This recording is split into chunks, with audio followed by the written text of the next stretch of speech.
Yeah, so apparently I started a baseball culture war, and I don't know how I did that. On a short that amassed almost 100,000 views, I have now started a debate between the new school catchers and the old school catchers. What?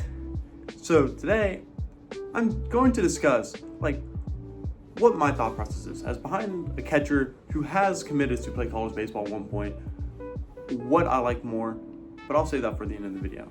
Now, I'm going to go into analytics and what's better. So naturally, I did what any man would do. I did deep, analytical, painstaking research, also known as ChatGPT, to figure out when one-knee catching became the norm. And the unthinking robot gave me a very, very interesting answer.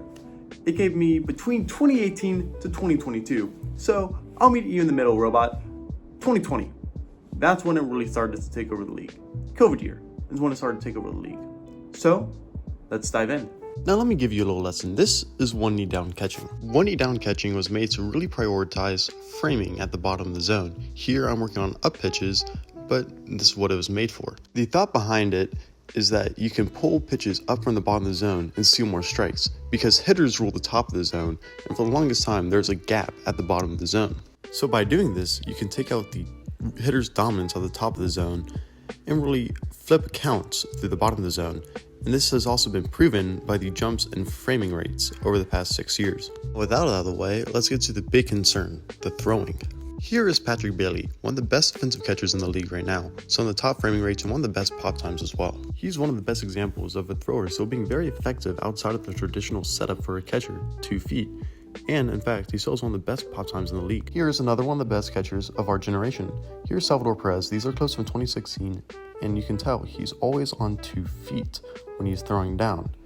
Now, look at him from 2025. He is from a knee in this video. And in fact, he actually has better throwing stats from a knee. On the left is his stats from 2016, on the right is from 2025. He has a 1/10 of a second better pop time, and he's also gone up 14 percentiles in framing. And this suggests that the percentile drop in 2025 means pop times are actually getting better. And this brings me to my final case study, Buster Posey. Buster Posey was traditional all the way up until the end of his career in 2021. As you can see here, he is throwing from a knee.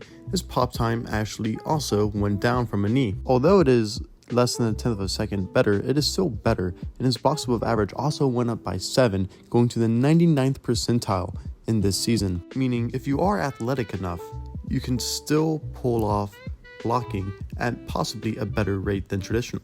So look, at the end of the day, one-knee catching is taking over the league, and since 2016, the pop time average has gone down by 0.02 seconds, suggesting that there is quite possibly a correlation between one-knee catching and better pop times, but that could also be for a multitude of factors, such as better athletes, etc.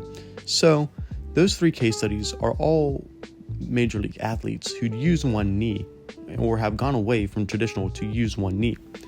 And it is hard to say if that is also true for youth players. And as a catcher myself, I prefer one knee. I'm almost strictly only on one knee, as I am also a very tall catcher, and I believe I can get lower and give the umpire a better view of the strike zone if I go from one knee. However, that is not true for all catchers, and I believe most youth catchers should not use one knee, especially until maybe late middle school or high school, because it's better to learn from a more traditional stance. And it's going to be hard for those catchers to learn one knee when they're so uncoordinated and so new to the game. So, yes, is one knee better catching? Quite possibly, and it's very hard to tell so early on, but I am leaning towards the yes, one knee catching is better. But for youth players and those younger players, it's easy to say that traditional catching is better because it allows for greater mobility at points, and you have to train that mobility from one knee. So at the end of the day, it is personal preference, but at the major league level, you do see advantages to one knee catching in framing, throwing, and possibly blocking.